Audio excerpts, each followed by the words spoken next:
বলা যেতে পারে একটু সিরিয়াস এবং ডার্ক, কিন্তু আমার ওটা কনসিয়াস একটা এফোর্ট ছিল যে যতটা কমার্শিয়াল সিনট্যাক্সে ছবিটাকে ফেলা যায়, মানে গল্পটাকে ফেলা যায়, সেই সেই চেষ্টাটা আমি করেছি এবং মনে হয় মোটামুটি সেই জিনিসটা দাঁড়িয়েছে।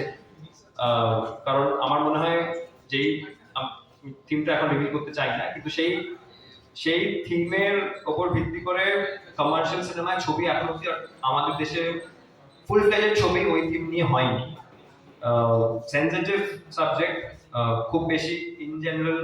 ঘরে ঘরে এই জিনিস নিয়ে কথা হয় না, যদিও আশেপাশে অনেক জায়গায় ঘটে, সেটা মাঝে মাঝে হয়তো খবরে আসে।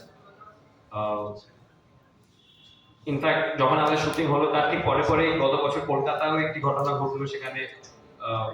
নানা রকম সব নিউজ অনেক সময় আসে,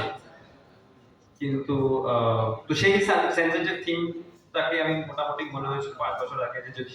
সেটার উপর একটি কমার্শিয়াল সিনেমা যদি মাউন্ট করতে হয় কিভাবে করা উচিত, এবং ওই থিমের 2 লাইন প্রথম লেখা হয়েছিল, যেটা আমি নিজে লিখেছিলাম যখন আমি কলেজ পড়তাম লন্ডনে। সেই 2 লাইন লিখে তারপর 1 পাতা লেখা, এবং তারপর বাকি পুরো ছবিটাকে লেখা, মানে পেছন মানে রিভার্সে লেখা আর কি, মানে তারপর রাজস্থান ট্যুর সেইগুলো সব ইনকর্পোরেট করা, যেই থিমটার উপর। হ্যাঁ, মানে সব রকম এলিমেন্ট আমি জানি, যেরকম যা ছবি দেখে বড় হয়েছে সবকিছু, সেই সব এলিমেন্ট আমি মোটামুটি ছবিতে রেখেছি, মানে রোম্যান্স, অ্যাকশন, সাসপেন্স,